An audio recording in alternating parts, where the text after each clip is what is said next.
Ask the Dean, episode 50 something. I don't know, but we are with 54. I always forget to look, and then the title on here is truncated. We are with our first Monday of the month live for the public to consume. Ask the Dean is a special Facebook live stream, typically Facebook live stream that we do for our Mapped members. We are the Mapped team, Dr. Scott Wright and Rachel Grubbs. Rachel Grubbs, you are my co-founder of Mapped. Hello, how are you doing? Indeed, I am your co-founder, and I'm great. I love Ask the Dean. I love Ask the Dean as well. And I am with Dr. Scott Wright, who is the man of many talents, former director of admissions at UT Southwestern, retired executive director at TMDSAS, and now our VP of academic advising at Mapped, and soon to be supervisor of our new advisor, who we will introduce next week. I'm excited to do that. Woohoo, yay. These are all recorded. They all go up to YouTube afterwards, so have no fear if you can't stay the whole time. You can go watch this one as well as all of our past episodes. Even though we record these typically every Monday, again, exclusively for our Mapped members, we do publish the archives to YouTube for public consumption, as well as put them out as a podcast for everyone to listen to. The format of this is just an open Q&A, so come play with us, ask your questions in YouTube. That's where we're pulling our questions. I'm streaming here to Instagram Live as well. I won't be looking at questions here, so come join us on YouTube, either at premed.tv or mapped.tv. We'll talk about Mapped in a little bit. Let's go ahead and start answering some questions. Yeah. All right, first question, of course, where my camera is, I can't see the freaking question. So I'm going to move the camera. Sorry, Instagram Live people. We'll get you set up again in a second. Some schools say that they want less than 5 letters, but our school committee packet includes 7 letters. Is that okay? Otherwise, how would you recommend handling it, please? There's always lots of confusion around letters and then committee letters or packet letters from the committee. And typically the answer is, your committee letter is the letter, and don't worry about anything else. Mm-hmm. Right? Don't worry about minimums, maximums. The letter is the letter. It trumps everything. Mm-hmm. Don't worry about it. Agreed. 5, 7, 8, 10, 12, 15. Yeah. 5, 7, 8, 10. Exactly. All right, I got to figure out a place for this. What is the truth behind everything in by Labor Day is on time rule, please? Is having everything complete by the end of August considered on time? Thank you.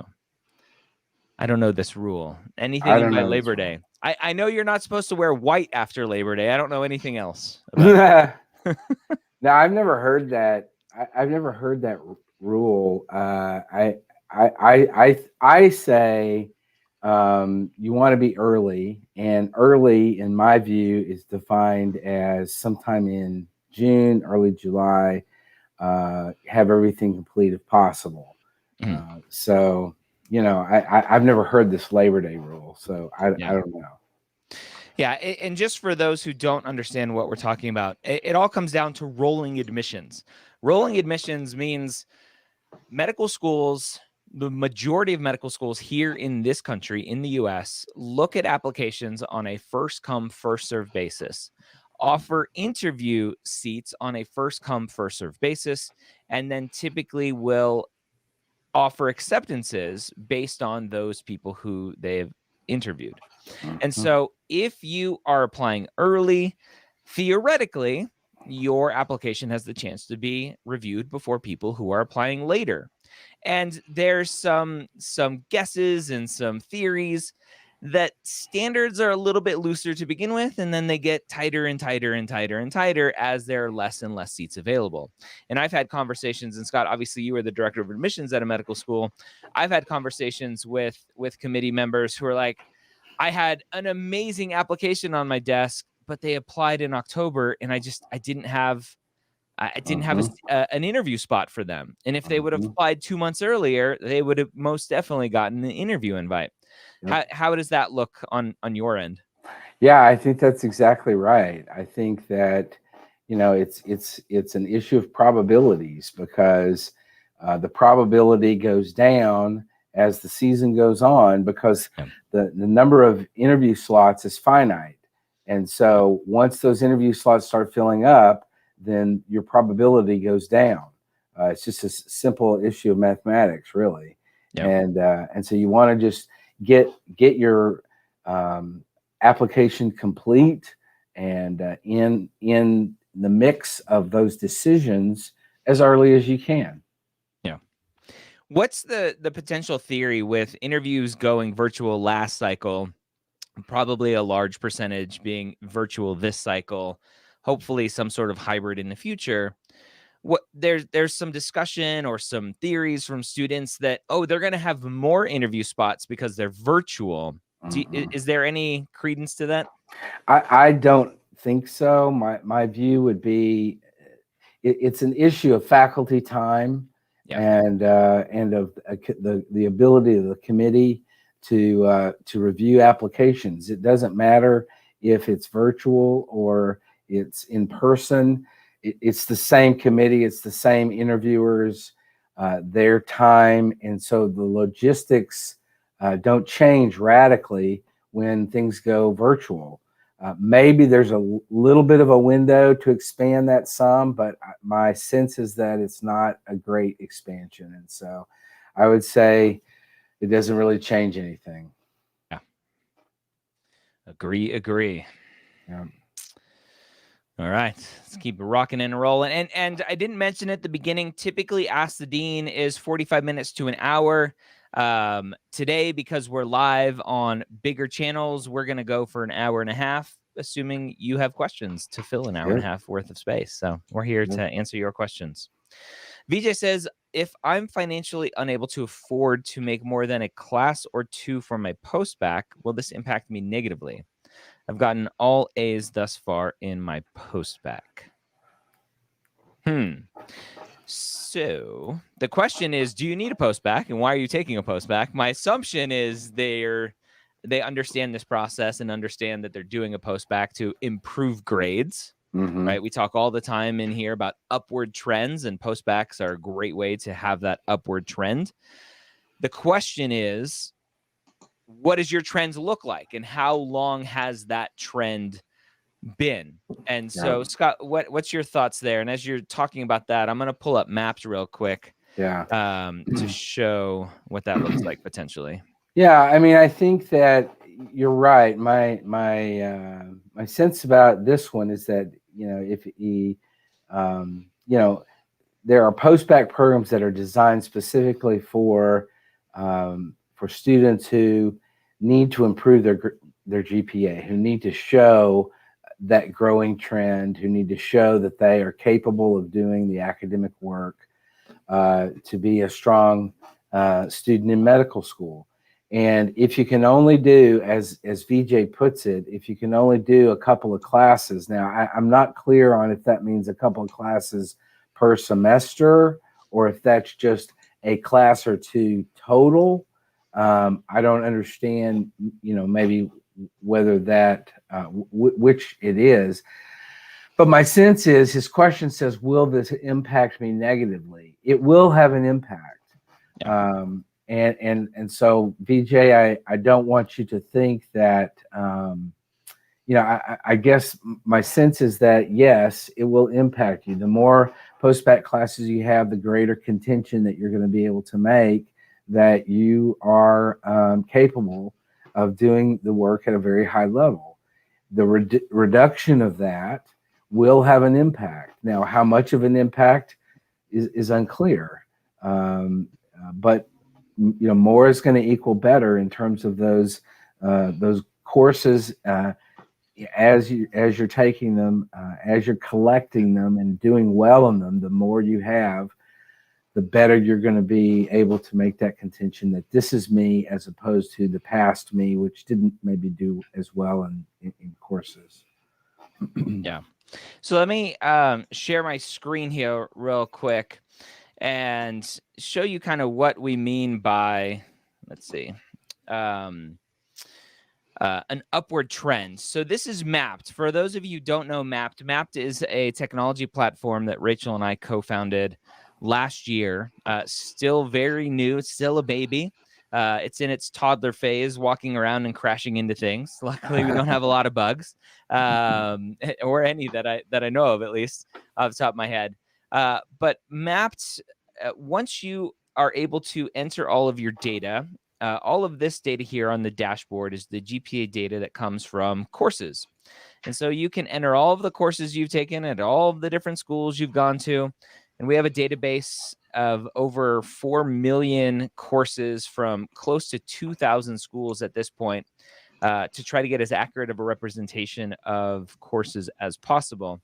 And once you enter in all of your courses and grades, then you can start to see what your GPA looks like. And fortunately or unfortunately, your transcript GPA, especially if you've gone to multiple schools, and even if you've gone to one school, doesn't always reflect what the medical school GPA will be. AMCAS, ACOMAS, TMDSAS all calculate your GPA differently. And so we have all of those calculations here right on your dashboard that you can see. And then we have a detail page with even more data. And I'm going to come down here to this class standing GPA, because this is what the question is about, is that upward trend. And so you can see here, this demo student started off not so hot at a 271, but then you see over time, 37, 38, 37, 40. Over time, they have shown academic capability to do well in medical school, even though their cumulative undergraduate GPA is not stellar, right? It's not sexy, I like to say. But overall, they look great, right? Because of that GPA detail. Scott, when you were director of admissions at TMDSAS, and not director of admissions, when you were executive director at TMDSAS, as well as dean of admissions at UT Southwestern, talk about the discussion over how to view GPAs. When you were in charge of going, okay, this is how I want to look at a GPA because this is what tells me the best picture of a student. How would you have those discussions? Yeah, we would, amongst the committee members, we would show a similar graph to what Mapped shows, and it would show us those trends. And when the admissions committee would view a trend that was clearly a rising trend, then it gave the committee a lot of encouragement that this is a student who is capable of doing the work and is really showing. The interesting thing about it is many committee members on these admissions committees, they were in the very same shape. They didn't do well their freshman year, maybe even their sophomore year. They struggled to improve, and so they could relate to that. And I think that's one of the things that the GPA graph, such as what we show in Mapped, really helps to visualize those trends and the rise and the fall of the GPA. To be able to see it graphically makes a huge difference, I think. It brings it to life in a way that I think the committee members can really appreciate and understand in a much more realistic way. Yeah. Awesome. So again, what you saw was Mapped. So I'll show you a little bit more. We do have a coupon code for you, or a promo code, 30 days free to try at mapped.com. Normally it's a free 2-week trial. Use the 30 days free and you can get a free 30-day trial.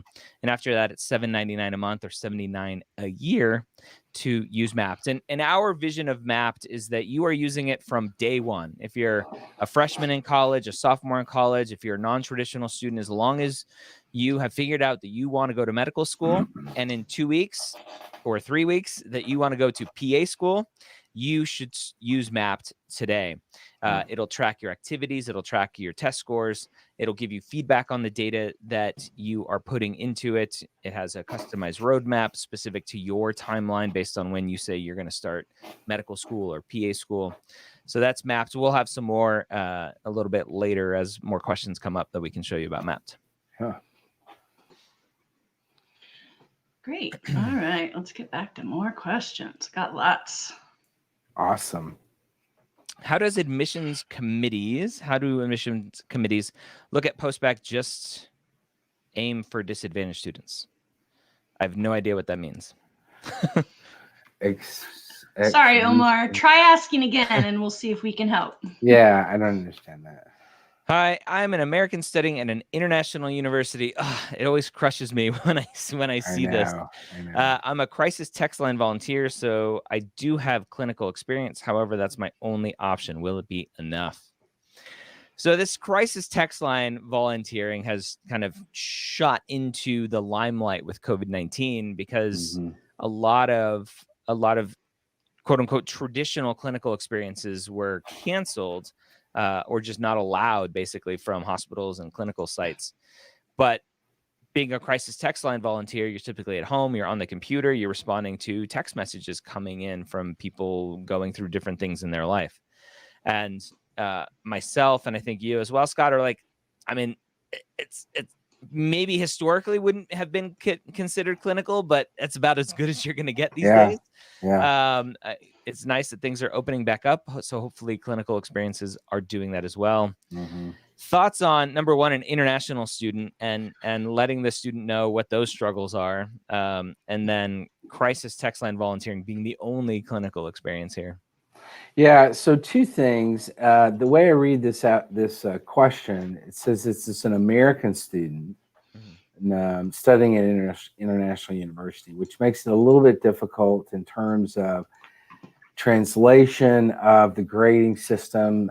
You'll have to jump through some hoops at AMCAS and other application services in order to make it clear what you've done at the international university.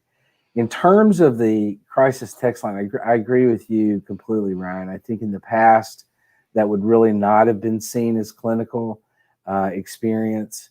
But as always, what I would say to this student, to Carson, is, Carson, your question is, if that's your only option, will it be enough? If that's your only option, then you go with it. You don't have an option to do anything else. You go with it and you see what happens in the application process, and that's all you can do.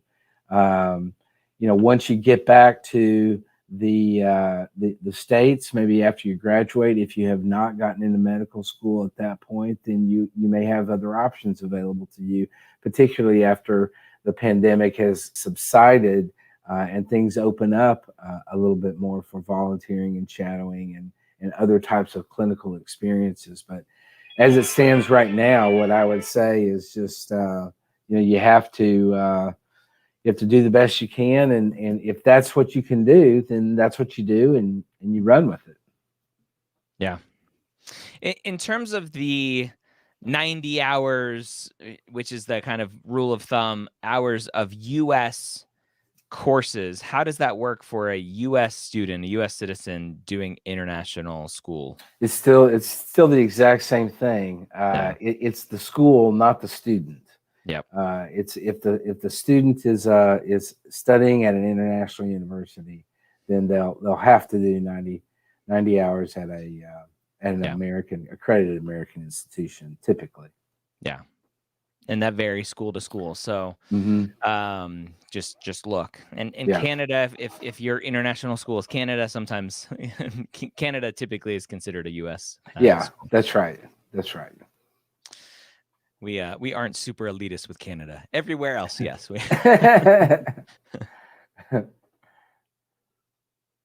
You're muted, Rachel. You're muted. Oh, that's fine. I was being snarky anyway. I said North American in the most limited and incorrect definition of the word. Yes. There you go. That's right. All right, next question. Hi, I have a question regarding the screening process at some medical schools. Do some schools screen out based on certain GPA, like 3.0, or MCATs less than X, Y, or Z?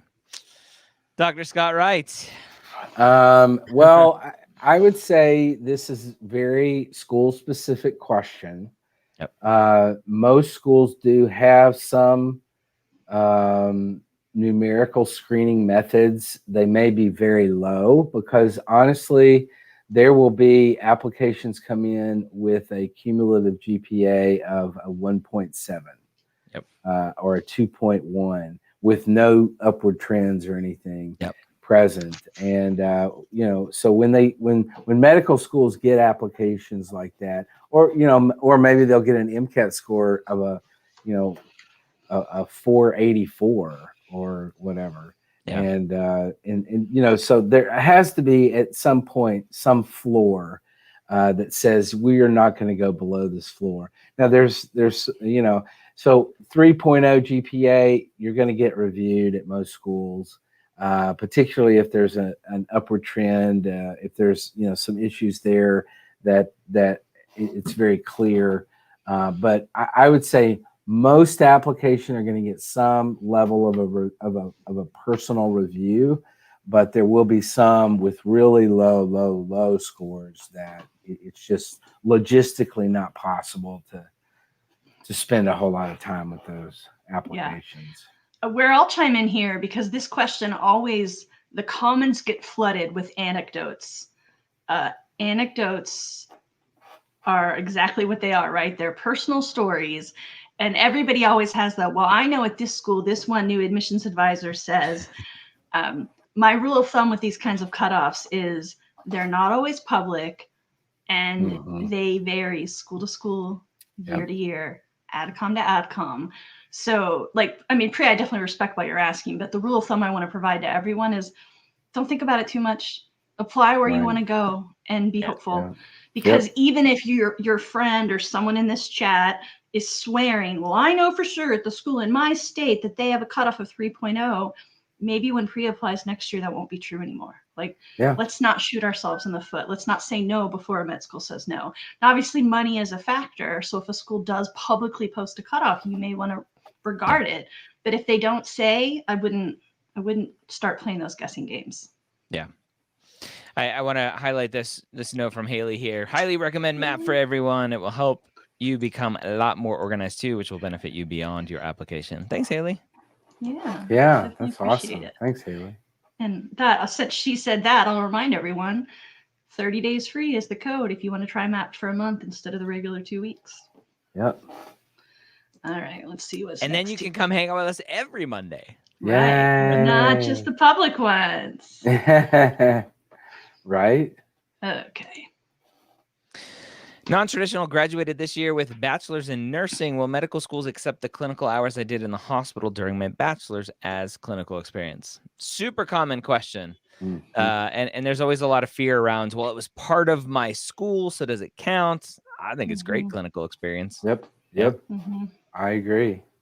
Now, the problem that nursing students typically run into is from a prereq standpoint. Because the nursing school prereqs typically don't meet the qualifications for med school prereqs. So even if you took chemistry, biology, physics in nursing school, those very likely don't meet the threshold that medical schools want, and you may need to retake those. So that's really the thing to look at. Yeah, this is especially true for any allied health program, whether it's nursing or radiological technician training or whatever. Even though you took anatomy and physiology in nursing school, or you took micro or whatever, those typically are not going to count toward the prerequisites for medical school. They may not also count toward your science GPA, your BCPM GPA. Because they were focused nursing school courses, they likely won't count in that mix. I'll be graduating in 3 years. Perfect person for MAPT. But with COVID in my first year, I was unable to do many activities. I'm now a medical assistant and doing research. How would my sophomore and freshman year gap look? I tell most freshmen, don't even bother doing activities. Just learn how to be a good student first, because there's a big gap between high school, typically high school level work and then college level work, and then obviously a much bigger gap between college and medical school. Right. And so the fact that you didn't do anything during freshman years is perfect. It worked perfect. Hopefully you learned to be a good student. You solidified your study habits and your personal habits and all of those things, and now you're ready to add things on and maintain being a good student. Agreed. All right. Let's see what's next. Hello. Do medical schools view non-traditional applicants differently than traditional applicants? For instance, do they expect more experience from non-traditional applicants? I mean, not in my experience. I think that, you know, what they're looking for is the same for everybody. They're looking for a clear motivation. They're looking for evidence of that clear motivation through shadowing experiences, through clinical experiences that give you a firsthand understanding of what medical school and what physicians do and what medical school is all about, and training physicians. And so I don't think that non-traditional applicants are viewed differently in that way. I think that, you know, sometimes non-traditional students are viewed differently because they're typically, not always, but they're typically more, you know, experienced in life. And so they have a maturity to them that gives them, you know, a deeper perspective on life and on a variety of issues that come up in care of patients. But they're not put in a separate pool. They're not viewed separately as anything other than they're part of the pool of applicants, and they're looked at and evaluated based on the best things about their application, about the merits of their own particular application. Yeah. And in fact, I've had one conversation with a director of admissions at a school in Florida that's really the opposite of this question. Is they understand that non-traditional students have more responsibilities, whether it's family or work, and so they don't expect as much in terms of clinical experiences and volunteering and everything else, because they understand that it's not just school and experiences like a quote unquote traditional student or a majority of potentially of traditional students, and there's being a parent and being a spouse and all the other fun stuff that comes along with adulting. All right. All to say, it's all holistic, right? Holistic after a certain point of meeting academic qualifications. Does geographic proximity offer an advantage when applying to private schools that have no state preference? That's such a depends on the school question. Yeah, it does really depend on the school. I think that, you know, my sense is that no, not necessarily. You know, the schools are looking to fill their classes, and they're evaluating applicants based on the merit of their application. Now, in a very specific situation, if you're on the waiting list at the end of the cycle and the place comes open in a class, then proximity may well play into that. Okay, they're in our own city. We're looking to fill this place. We'll pick this one because they're here already. Yeah, I've had that happen before, where we needed to fill a slot at the last minute, and proximity became very important at that time. Yeah, but typically, I would say not so much. All right. I posted this, but friendly reminder, 200 character max. Some of you guys are writing multi-part questions. And I respect why you're doing it, but you got to get to your meat sooner so we can show it to the audience. In the meantime, here's a lovely short one. How do medical schools view prereqs taken at community college when enrolled in a 4-year university? So this is a twist on the normal question of, can I do prereqs at community college? Yes. But this is hey, I'm at a 4-year university. I want to go take prereqs. Let's assume this isn't home during summer vacation, and this is during normal semester. Well, yeah, I would say not a good idea. Number one, not a good idea. Even if you're trying to pull in classes while you're at home during the summer, even at that point, don't take prerequisite courses. If you're going to take courses in the summer, or if you're going to take courses at community college outside of your main institution, take non-prereq, non-science courses, electives that will fit, etc. But I would say you want the prereqs and you want most of the science courses that you're taking at your home institution, not at a community college. That's not a good idea. And why is it not a good idea? So, I mean, this fits into the notion, whether you agree with it or not, is the notion is that community college is going to be an easier track than the 4-year institution. Now, that's debatable, but it's reality in terms of how the medical schools, admissions committees view this, especially in a circumstance where you're at a 4-year institution, you're taking classes, you're a student there, and then you backtrack to the community college to take prerequisite courses. I would not recommend this at all. Yeah. It's all perception, whether it's true or not, it's perception. And unfortunately, that's the way it is. And it's a different story than you go to community college for your first 2 years and then you transfer to a 4-year university. Yes, very different. That's right. One looks like you're running away from hard classes and the other one looks like you're saving money on a normal path. That's right. All perception. Good question. That was a good question. Can you elaborate on getting a paid job in research versus clinical during gap years? I want to focus on research so I could use it in the future potentially, but I'd like to do volunteering and shadowing. Well, my feeling about this question is, why is it an either or? Yep. You know, I think you need to consider that this is a both, not an either or. Get a job doing research, and then on the weekends or in your evenings, or when you can mix it into things, then you can do volunteering and shadowing. But I don't think you view this as an either or. I think it has to be an and.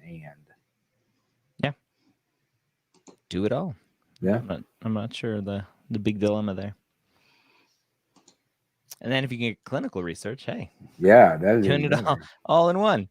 Right. Can you elaborate on how SMPs are looked at by AdComs, and do they carry significant weight depending on how well you do? Do they replace undergraduate grades? So I'm gonna preface this with the far majority of questions that you are going to ask. The answer, unfortunately, is it depends. Right. It depends on the medical school. Every medical school admissions committee is going to have a different algorithm in terms of how they're going to look at your GPA, your undergraduate GPA, your undergraduate postback GPA, your SMP work, your other kind of traditional graduate coursework. Does a 4.0 in an SMP replace a 2.0 undergraduate GPA? The answer is it depends. It depends. And unfortunately, that's the answer, because there are roughly 200 medical schools in this country and 200 different sets of committees made up of multiple people making these decisions, figuring out what is best for them, for their school. Yep. That's exactly right. And you know, the issue with the SMPs, which stands for Special Master's Program, if you don't know that already, is that they could carry significant weight depending on how well you do. Yes. However, it depends a little bit. In my estimation, it depends on the experience that the medical school has had with that particular program. If they've had students come from that program that have done well, then that's going to be a good thing for you in terms of that special master's program. So it does. It depends on a lot of different factors as to how that may play into your the decisions related to your application. Mm-hmm.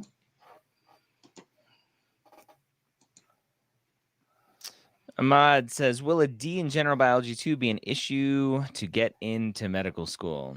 Well, Mm. a D is not passing. It's typically passing for your institution, but But C not, minus yeah. or lower is typically not passing for medical schools. So you'll need to retake it and just continue to do well. 1 bad grade, 2 bad grades, 3 bad grades typically won't kill you in the end, as long as you are showing that those hopefully early bad grades were a fluke and just some learning pains, some homesickness, whatever it may be. And now you've learned how to be more organized, be a better student and studier and all that fun stuff. Yeah, I mean, I think that's the real key, Ryan, to this whole question is there has to be some deep reflection here as to why you made a D in general biology too. Yeah.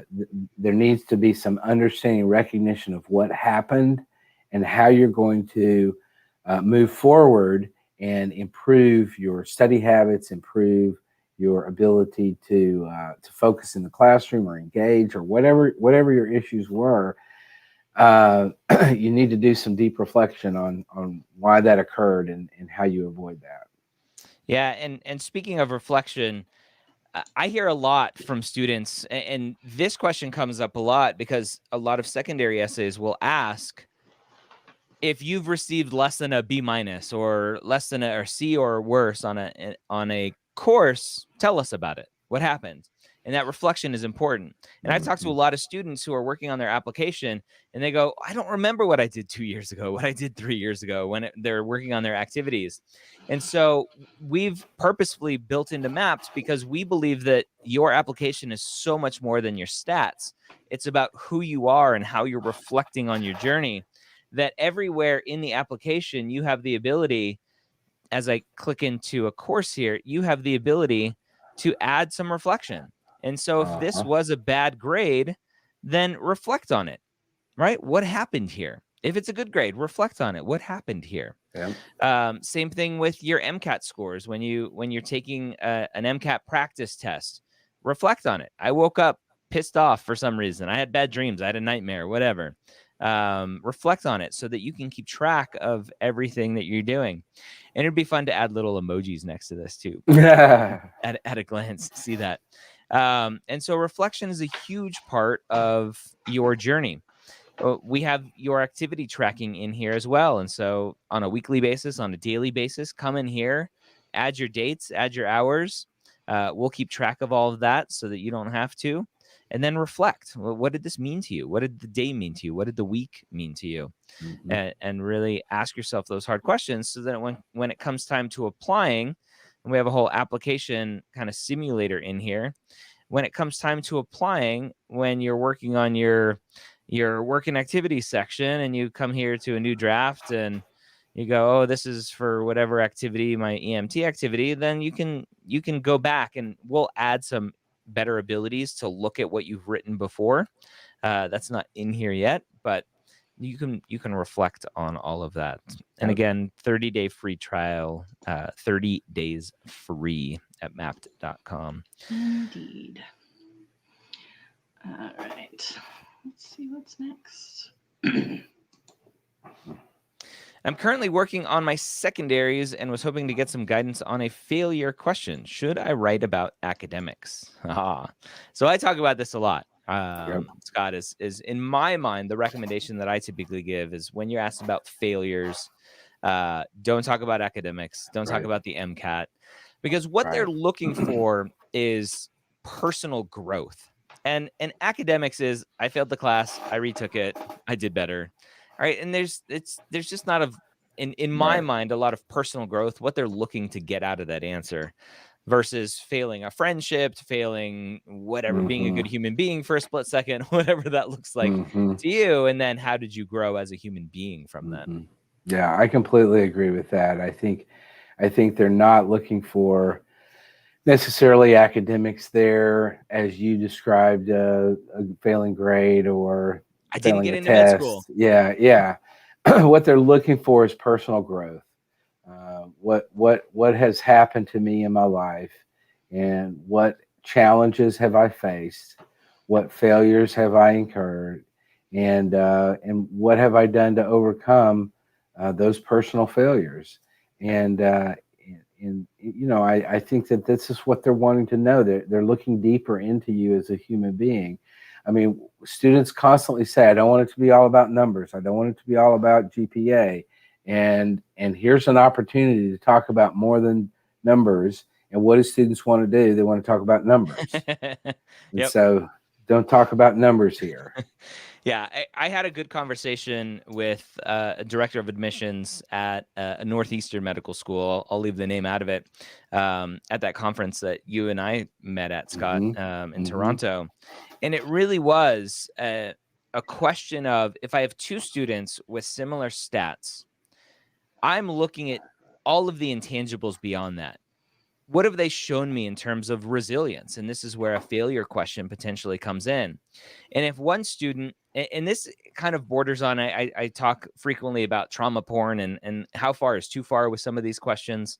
But if one student says, hey, look, I am an immigrant to this country, we had 10 family members living in a 1-bedroom house or whatever, and that's not specifically a failure type response, but just adversity in general, right?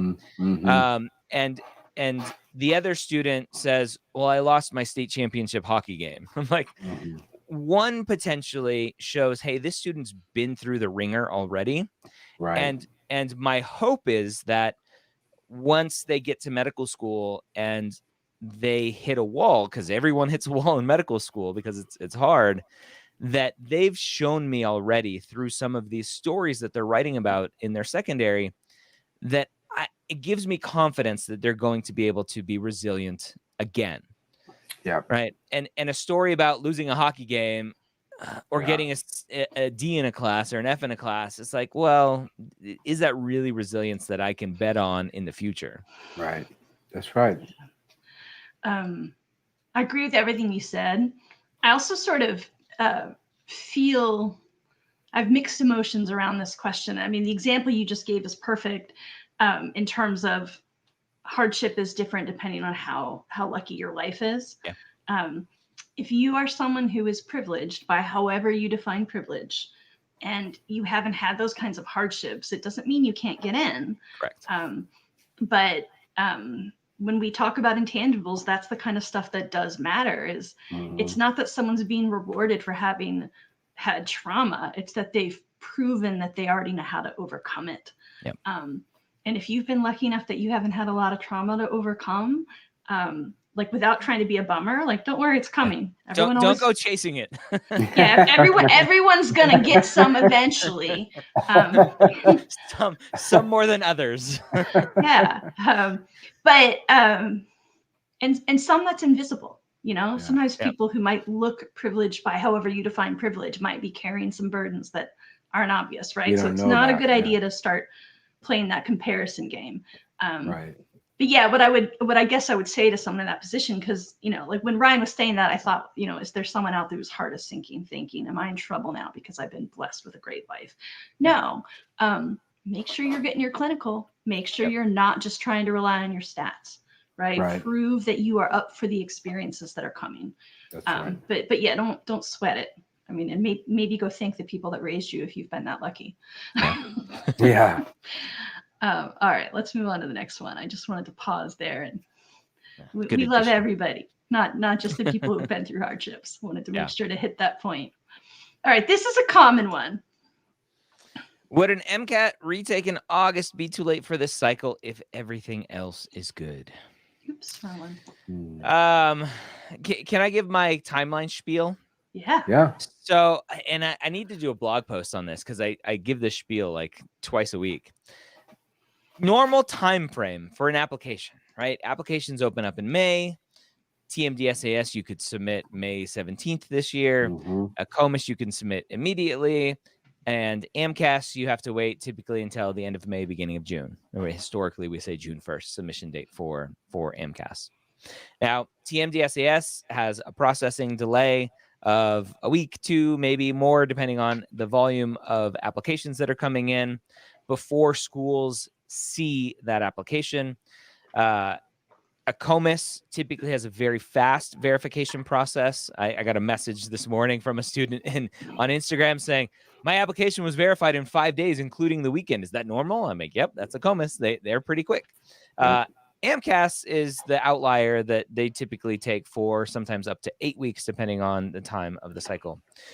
Medical schools will start to see applications, again, TMD SAS, kind of end of May-ish, and a COMIS mid-June, AMCAS end of June is when they start to see those applications when they're first available to the schools in the application cycle. Then the schools will send out secondary essays, secondary applications to students. For the far majority of students, it's automatic, no screening, no verification of stats or anything. Students get secondary essays, applications. The students send those in. And we can say, hey, it's about 2 weeks, maybe turnaround time.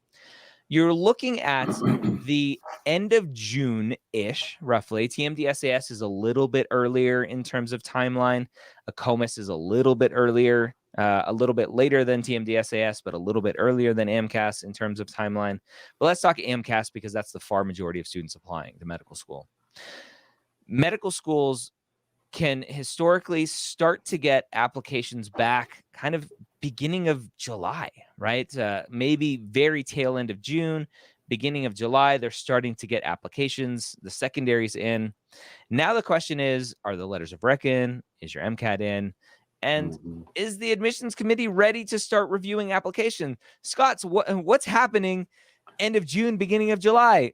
The prior cycle. Yeah, right? they're bringing in the current class. Yeah, the prior cycle Yep. is now matriculating, and you're getting last minute dropouts because a student is like, oh, never mind, I want to start next year, I want to defer, can you do that? Oh, I got my dream offer acceptance 2 days after their school started, I'm bailing on you, see you later. And so the admissions committee is busy backfilling these last minute spots. Yep. And what's the last thing they want to do typically is go right into another application cycle. Right. So they go, okay, this is our vacation time. We're going to put our feet up for a week or two. And so you're looking kind of mid to late July, beginning of August, by the time schools are like raring to go in terms of the next application cycle. And so when we talk about MCAT timelines, if you take it at the end of June, you get your score back at end of July, that's kind of when admissions committees are ramping up for the next application cycle anyway. And so if you add more time onto that, that's just a matter of your comfort level with rolling admissions, knowing that the later you wait, the less interview spots are available. And so can you take the MCAT in September, get your score in October, be interviewed and accepted to medical school? Absolutely. Yep. It's not ideal. It's not recommended, but it happens. Yeah. And so the longer and longer you wait, the I would say the less your chances are, and you should take the MCAT when you're ready. Yes. It's always that, particularly when it comes to the MCAT, it's always that balancing issue between, am I ready to take it, and the timing of the application and when it's going to be complete. So you want to balance those two out so that you're able to meet your goals. But yeah, absolutely, Ryan, I agree completely with your timeline. All right. Again, just a reminder for people watching on Instagram, I'm not looking at you. I'm not looking at your questions. Come over to mapped.tv and ask on YouTube. That's where we're pulling questions. Yep, we got a lot there. I have to turn my head sideways to look at those questions. Carrie asks, if I list a physician I shadowed in my activities, is it okay to mention their name in my personal statement when I explain my shadowing experience? Sure. I think it's great to do that. I think it personalizes it. And you know what? I get a lot of personal statements where they say Dr. L or Dr. S or Dr. G or whatever. And I think it's this concern about HIPAA and privacy laws and stuff like that. And I get it completely, but my recommendation is you want to personalize the experience that you've had. So use the doctor's first name, and if you're going to talk about a patient and the patient's story, make up a name and just say, I'm going to call this patient, John or Sarah or whatever. Yeah, I typically recommend give a pseudonym, right, a fake name, and just put it in quotes the first time you Yeah. use it, Yeah. just to make it known. HIPAA is a wonderful thing. Doctors don't fall under HIPAA. You mentioning the doctor, it's the patient that falls under Right. HIPAA. So That's right.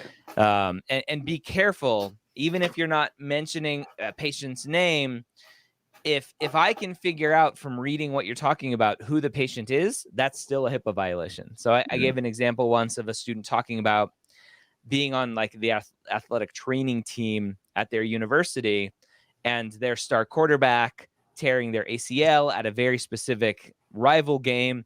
And I just Googled it real quick. I'm like, oh, this is the patient. And they're like, uh-oh. Yeah. So yeah, don't do that. People can find anything. Yeah. And that's big for all of you watching in the future.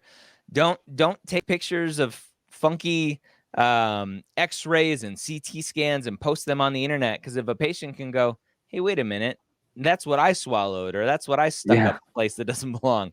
That's me. That's a HIPAA violation. Mm-hmm. You'd be surprised, Dr. Wright. TMI. Katie asks, I was born in Texas, but currently live in Georgia. I still have family in Texas, and I'm curious if that would be considered strong enough ties to apply. Dr. Scott Wright, Texas expert. Well, so it depends a little bit, but my sense from the question is that no, you would not be considered a Texas resident. You would be considered a Georgia resident, and so the difficulty in applying in Texas is going to be more extreme for a non-resident, because if you're not from Texas, then you're not from Texas. So generally speaking, when you leave the state for something other than educational purposes, then you lose your residency at that point. So it depends a little bit. It says I was born in Texas, but currently live in Georgia. So Katie, it depends a little bit on why you're living in Georgia. If you are in Georgia just to go to school and then you plan to return to Texas, then absolutely you're a Texas resident. You don't lose your residency because you left the state to go to school somewhere else. But so, it depends a little bit, but I would say I would need to know a little bit more about the circumstances for you leaving the state to make a judgment about that. Oh, lovely Texas laws. Yep. Yeah, and I mean, this comes up a lot, and I think so. There's this idea there that there's Texas ties, and people think like, I spent my summers there, or my uncle's there. No. And Scott, you chime in here because again, you're the expert. But my understanding is the state thing is about state law funding. So when we talk about Texas ties, what we're saying is, does your tax money or your parents' tax money go to the state of Texas? Mm-hmm. And if the answer is no, that's not the kind of tie they're looking for. Yeah, it's about domicile. The thrust of the law in Texas is about where's your domicile, where do you live, and where are you established in your living arrangement. They're going to look at things like, do you have a driver's license? Are you registered to vote? Do you pay utility bills in Texas?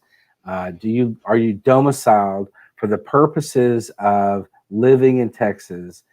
That's what they're really looking at, and that's what they're going to base the judgment on about whether or not you're a Texas resident.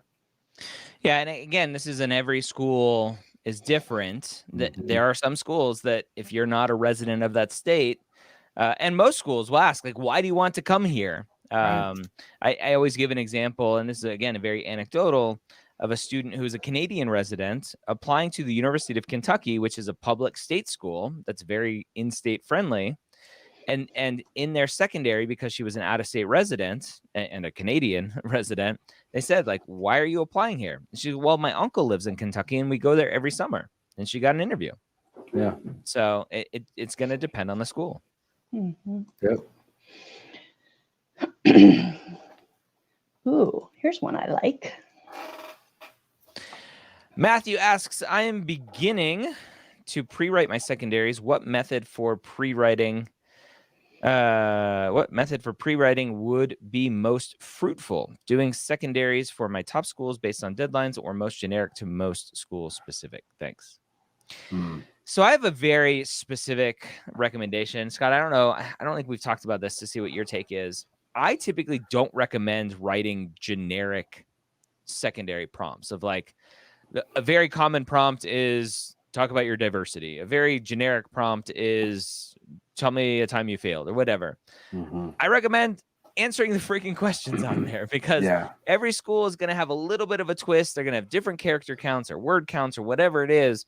I think it's a waste of time other than being able to think through it, Right. to write a generic one and then go and try to match it to school. Write one for one school and then go.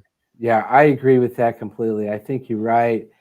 And I think the confusion here is that it's often the case that once you've done 2 or 3 or 4 secondaries, then you essentially have a lot of information that you're going to be able to put into answers on other secondaries. And so that's different. That's a different thing than what you're talking about, Ryan, where you sort of write a generic answer to a sort of common question and then try to fit it into that school's secondary. It's really the opposite of that. You focus on the specifics of the institution that you're applying to, and then what you're going to see is down the road, I can use a lot of this language that I used here in answering another question at another school. Yes. Secondary essays at secondaryapps.com. The far majority of schools don't change their essays from year to year.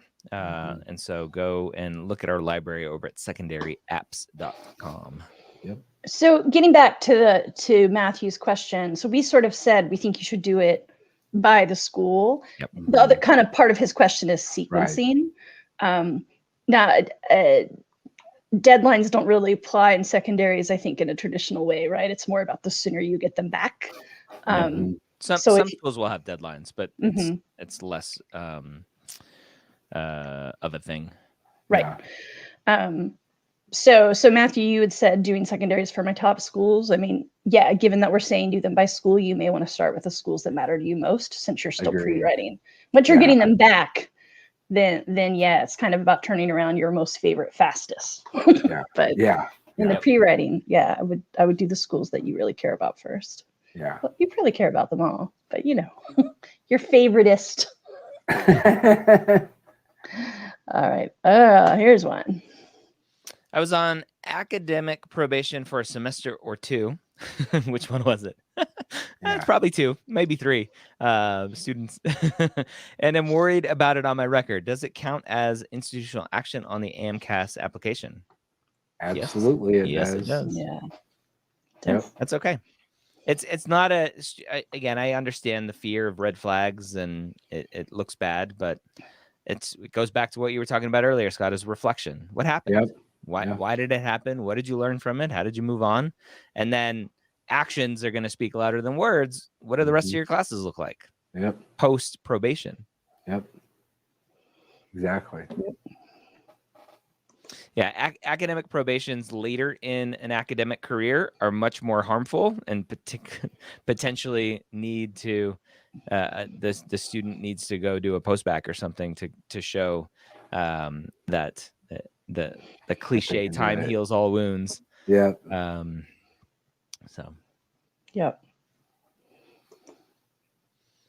How strict is the English requirement for most med schools? Can a literature class cover the English requirement? Yeah, absolutely. I mean, there's a lot of things that can cover the English requirement. Writing intensive courses in other departments can often, at many med schools, cover the English requirement. So, yeah, it doesn't have to be grammar or whatever. It can be a lit class or a writing intensive honors class or whatever, something like that. Currently for MAPT, we're doing a rescrub of our med school database, both to make sure everything we have is current, but also expand. And one of the things we've been trying to review and standardize is requirements.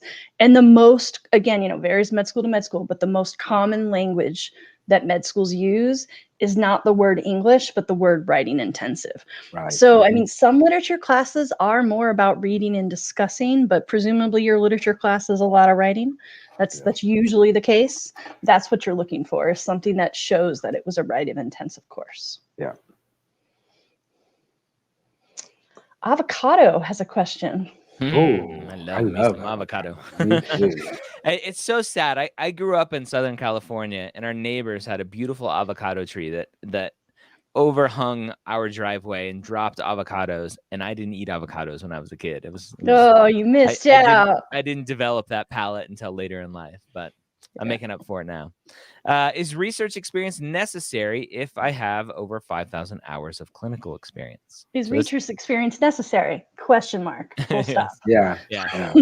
This comes back to a very common kind of algorithm that students try to put together of, if I have this, I don't need this. If I have that, then I don't need that. If I have this, then I need less of that. If my GPA is this, I don't need this MCAT.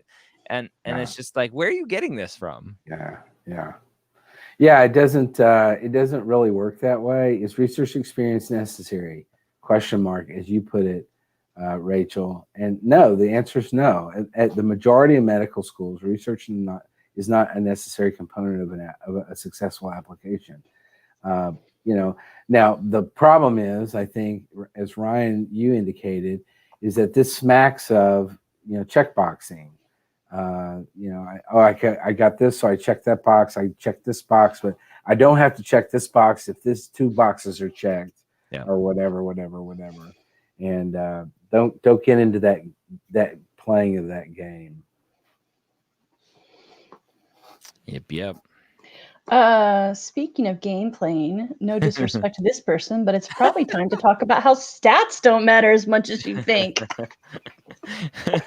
Welcome to another round of Stats Don't Matter. Brought to you by Frank. I think I even have a banner. Let me see if I can find it, Ryan, while you're starting to answer this. Frank asks, I have a 4.0 GPA, congrats, and a 5.6 MCAT, congrats. Oh, wait, where'd it go? And I lost the question.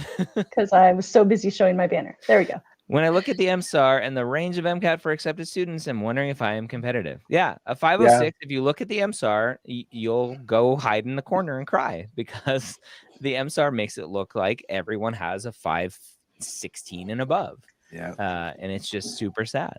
The average for matriculants into medical school, actually, I'll change that language. I think it's accepted students to medical school, not matriculants to medical school. For AMCAS is a 511.4, I believe.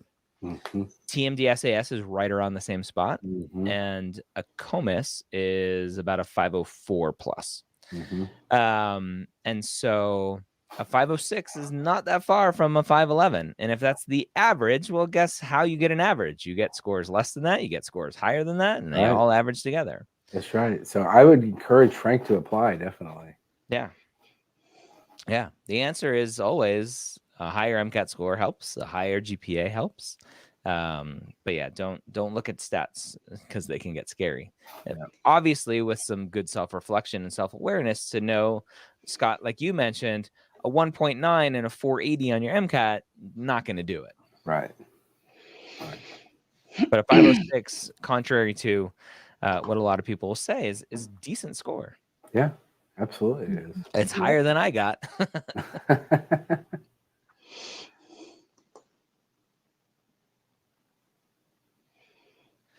Can I apply to med school with 80 to 90 credits completed, even though it's not a bachelor's degree yet? Yeah, so there's a lot of misconception out there that you have to have all of your prereqs, you have to have your degree. For the far majority of medical schools, a bachelor isn't a requirement. It's just kind of standard to what students do. And it's standard for traditional students to apply without their degree. They're applying the end of their junior year, going into the fall of their senior year, not having a degree. Right. Right. Yep. Normal. Now, having said that, it is also very typical that students will get their degree before they matriculate. Yep. And so med schools do ask the question, are you planning to get the degree? And if you say yes, and then you don't follow through with that, that can be problematic. Yes. So And acceptance isn't an invitation to slack off and party the rest of your college correct. career. That's yeah. correct. That's Yeah, correct. we've all got our stories of people we've seen get accepted and then turned away for failing to follow through. Yeah. So don't be that. Be ye not so stupid. All right, I'm going to pick one of these. I'm seeing a lot of questions about the importance of testing, so I'm going to just pick one of them to kind of represent everybody. With STEP going past, no pass, and many schools last cycle not even looking at MCAT, do you believe that stats will become less and less important in admissions? So I'll give you my hope. My hope is that in 4 years or 5 years, we get some data from some of these schools that ultimately did accept some students without an MCAT. And we'll get some data that I will think that I'm predicting will show that there's no difference in how they performed in medical school with how they performed on step 1 and step 2. Unfortunately, the pass no pass is more for residency and not necessarily medical school admissions for step 1 going pass no pass. For residency, my assumption is that all of the weight is just going to shift to step 2, right. because that is still scored. Now, Right. why they kept step 2 scored and step 1 is pass no pass, I think they're just kind of bowing down to pressure from students to put step 1 pass no pass, and if they were true in what they were doing, they would have made it all pass no pass. But yeah, I would also hasten to add that I don't agree necessarily with part of this question. The question says, and many schools last cycle not even looking at MCAT. I don't agree with that. Right. I don't think that I think there were some schools who agreed not to require MCAT. Just because they didn't require an MCAT didn't mean they didn't look at it. And so I don't agree with that component of this question. I think schools still found the MCAT important and part of the process. Now, will it change in the future, as Ryan has indicated? Potentially yes.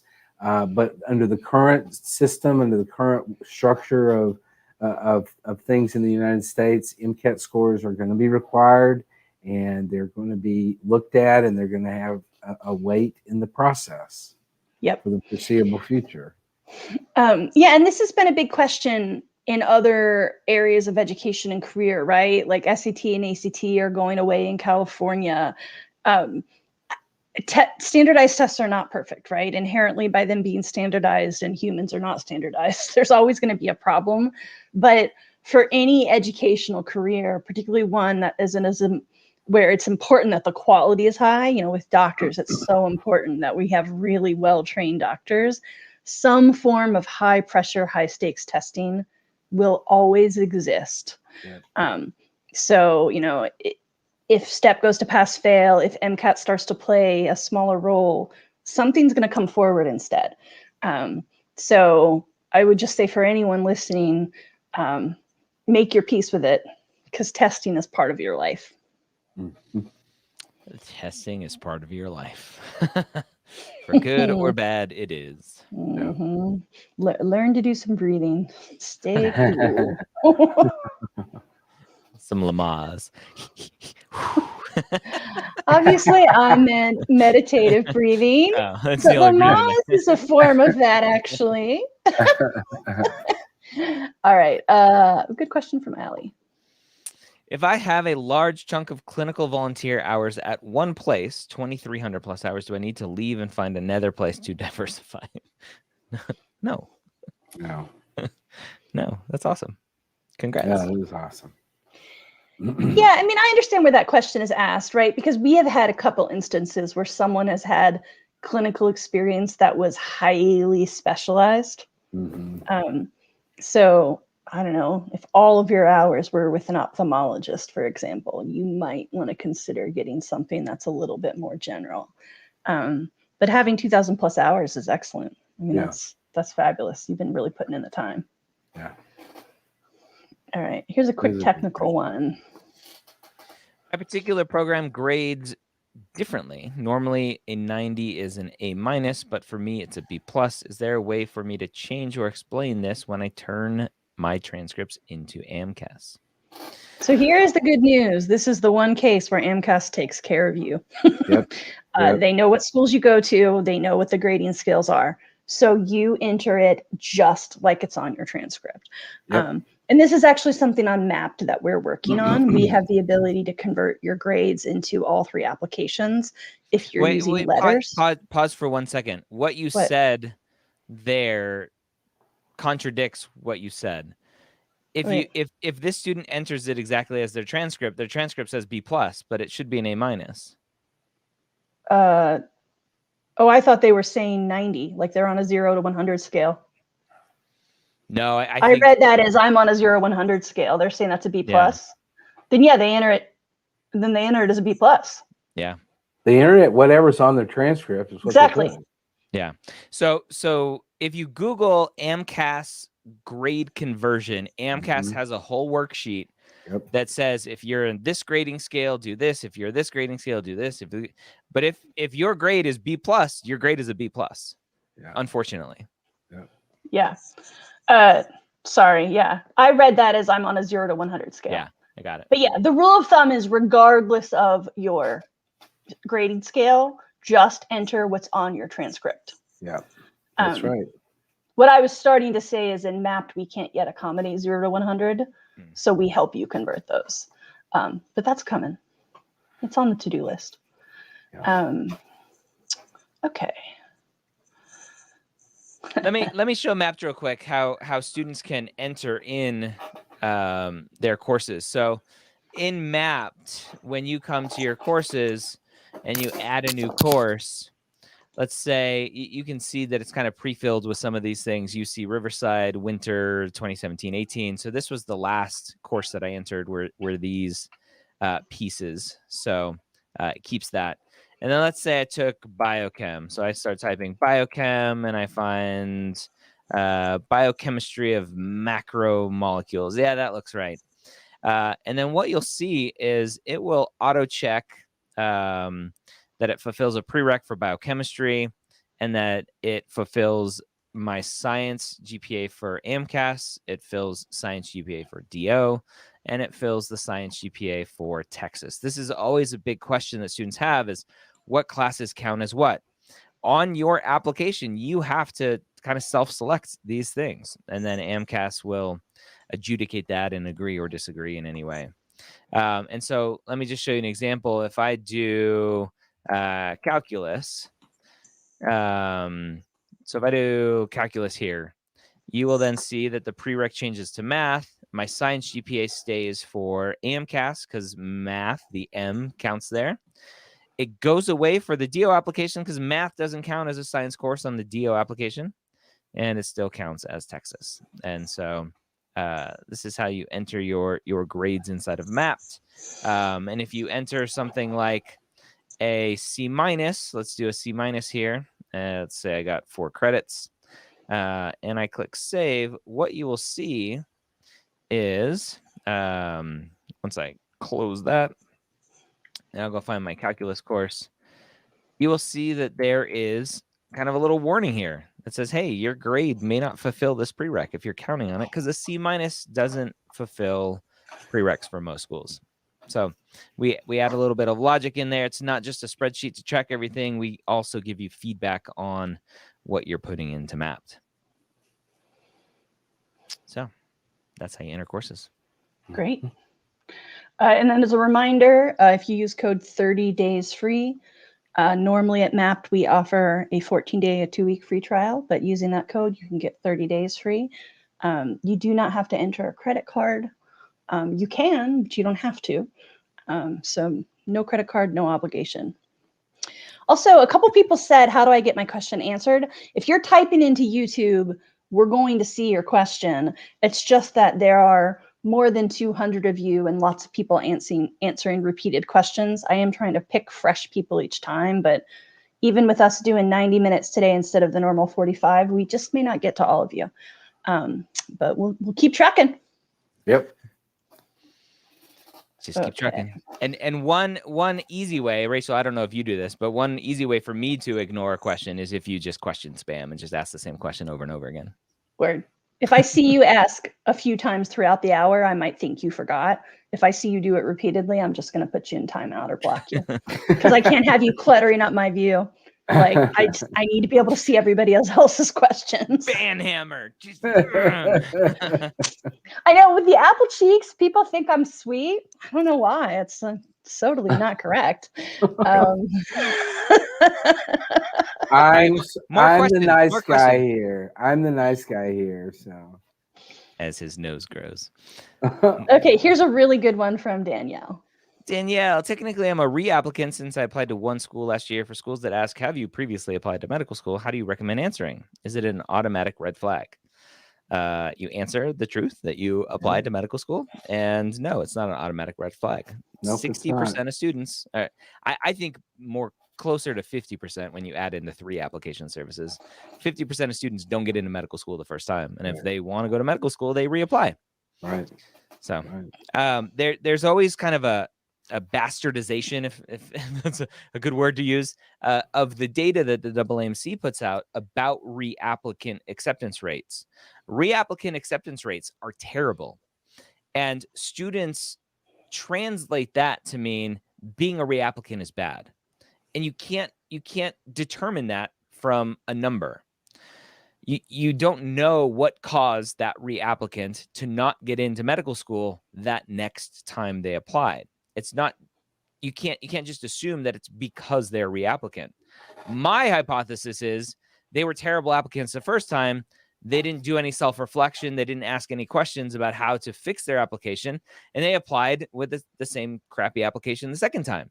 And so you got to do some deep work on why you didn't get in the first time. And medical schools will ask you that, of kind of what did you change if you're a reapplicant, to see if you've done that reflection and work. Yeah, I have a banner for this one too. Correlation is not causation. Yeah. Somebody in the pre-med hangout was saying that they had some professor send them, I think, one of those like passive aggressive notes that maybe was supposed to be helpful or maybe was supposed to be disheartening. And he cited some fact without giving the source about low acceptance rate for people over 40. Oh, I saw that. You know, I mean, it just burns me. Luckily, that person was also burned. So as opposed to disheartened, was correctly angry. That was the right response on her part. But yeah, I mean, people over 40 might not have good pre-med advising. Lies, and darn statistics, you know? I mean, just got to be really careful. Yeah.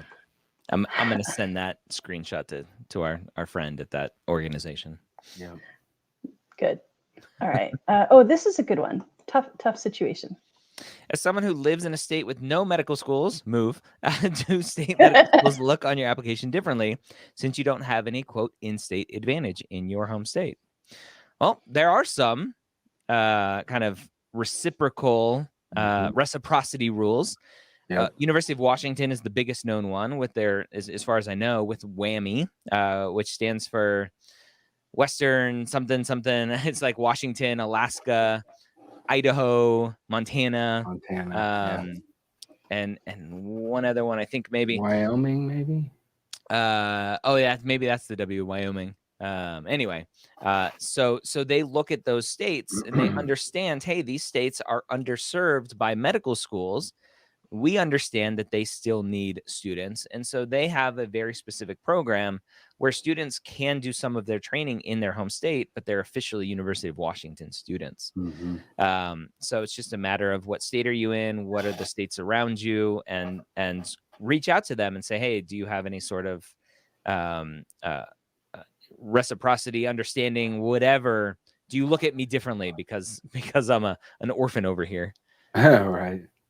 Yeah, I think sometimes that even happens just for parts of state, right? Doesn't El Paso have a little reciprocity with just a little bit of New Mexico? Mhm. Yeah. So sometimes just those border counties will get to be counted. Yeah. Yeah. All right. What is some advice you have for an incoming sophomore in university? Number 1, sign up for MAPT. Yep. Number 2, hopefully you have already proven that you are a good, strong student. You've done well in your classes. And number 3, go out and start adding on some activities onto your plate, and as much as you can handle. Add slowly, titrate up, as they say in the chemistry lab, and just continue kicking butt. Mhm. Yeah. Grades and clinical. Learning, remembering you're going to need it again on the MCAT. So not just the A, but the learning. Deep learning. Yep. Yeah, And that's a clinical. strong, and that's an important one. A lot of students just go and get the A and they don't actually learn the material. And guess what? That's going to hurt you for the MCAT. Yeah, it is. Doing well in the MCAT starts with doing well in your classes, not just getting Yeah. the A, but understanding the material. Right. Yeah. So 'Cause it's very, learn long-term studying, not cramming. yeah, Yep. it's very possible to make an A in a class and not learn a whole hell of a lot in that class. I mean, I've done it. We've all done it. Yeah. I resent the accusation. Well, Ryan hasn't done it, of course. All right. Question from our friend Yoti. Is this clinical experience or not? Helping patients set up their patient portal and explaining benefits of using it. No other duties, paperwork, but just have to do this in the clinic inpatient unit. I don't think so. No. It's I don't think so. admin work. Yeah, I agree. Yeah. For do-it-yourself postback to reinforce grades, should it mostly be science courses or a mix? Science. Yep, science. Let's do some rapid fire to close out here. How do medical schools feel about 18 to 19-year-old applicants? Ooh, good question. Yeah, if we're doing rapid fire. Yeah. I Get mean, some life there's a lot of experience, Yasmin. nuance. Yeah, but there's think about it in terms of the admissions committee wanting to see someone taking care of their loved ones. Doogie Howser is the exception to the rule. Right. We want to see someone that's a little bit older, a little bit more mature, a little bit wiser.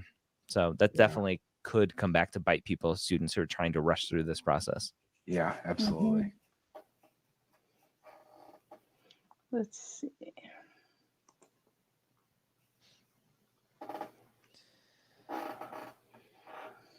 Sorry, I'm looking at Instagram too. Are medical schools more understanding of less shadowing volunteer clinical experience for people who are graduating college in less than 4 years? So very similar question to the last one.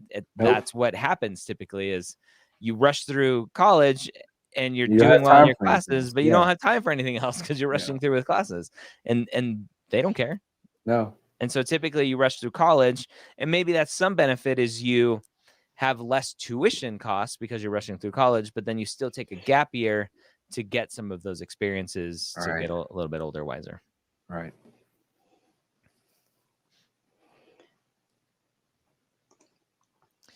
Is it okay to retake courses Bio 1 and Chem 1 that's been 5 to 6 years and you feel you forgot the foundational knowledge needed in order to take the second level? It's perfect reason. Yep. Absolutely. Even if you've done well. Yeah, that's right. And by the way, go ahead. No, you're right. I was going to say big shout out to our LGBTQ plus listeners and viewers for Pride Month. Want to just say happy Pride to everybody. Happy Pride. Happy Pride. I saw there's a Lord of the Rings person I follow on TikTok, and he's got Eowyn, I Am No Man, you know, when the woman kills the big bad monster. Yes. And now this month, I Am No Man is in rainbow color. And like, I usually try not to give in to like the corporate rainbow, but I'm like, man, it's a one-man business. I think I got to buy it. So you guys might see that on me in a future Ask the Dean.